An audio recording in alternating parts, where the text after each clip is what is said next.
In today's video I shall be test driving the new Citroen Ami, which is one of the cheapest electric vehicles on the market.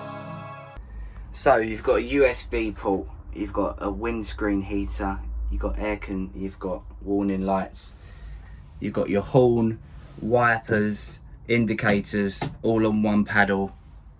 Windows open, pushed out like that.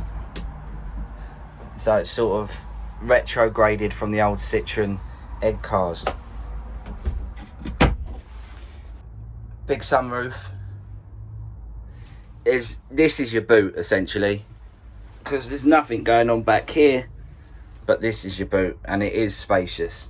Everything feels like it could be jet washed down. It's very stark and basic, but there's nothing wrong with that. To get out, little neat features like this, you just put on this cord, that opens out like that, so it's a bit like you've got a Lamborghini. Storage compartments up here. This is used for putting in like a portable speaker. This is all feels very IKEA-y, but it's kind of cool. It is what it is. It comes out, it's cute, it's quirky. Right, so the engine's on. It's really bizarre because I've not used an electric guitar. I'm so used to saying that, but no, I have used an electric guitar before. I've not used an electric car before. It's actually live. I'm ready to go, but it's silent. Let's stick my seatbelt on. It's spacious inside.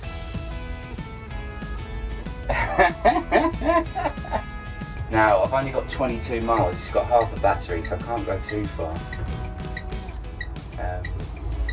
And he told me not to go on the North Circular because obviously it only goes up to 30 miles an hour. But do you know what? I think I'm going to drive to Chingford just for the bounce of it. It's left-hand drive, which you soon get used to it. You can hear the noise. It's quite noisy, but I guess like in a way it's kind of a vibe. I mean, I've only been here for 10 minutes, so maybe after, well, you won't be in here for hours because the battery doesn't last that long. But it kind of adds to the vibe of being in like a spaceship. A bit like a motorbike when you hear like a it gives you that sensation of like, oh!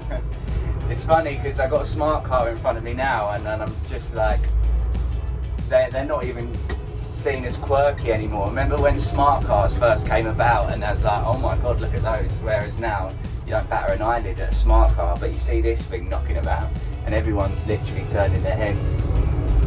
One of the things I want to say about this is because obviously this car is meant for urban driving, and it's actually become a bit of a pain in the arse to drive around in urban environments now because everywhere's 20 miles an hour.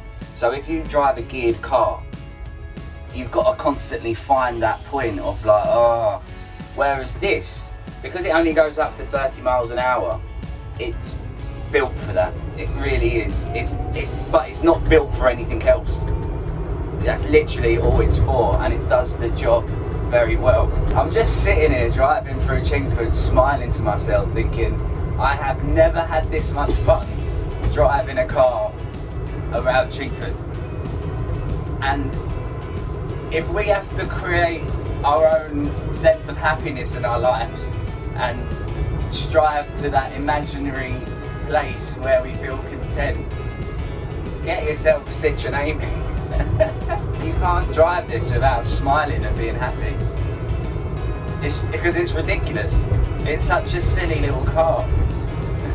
But sometimes, who doesn't want to be silly?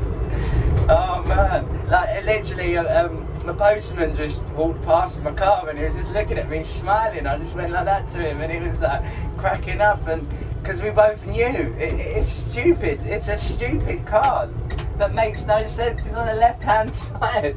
It's like it's made from plastic. I don't know. It's a toy that's built for adults, and that's just almost a metaphor of my life, and I love it, and I am in love with the Citroen Ami.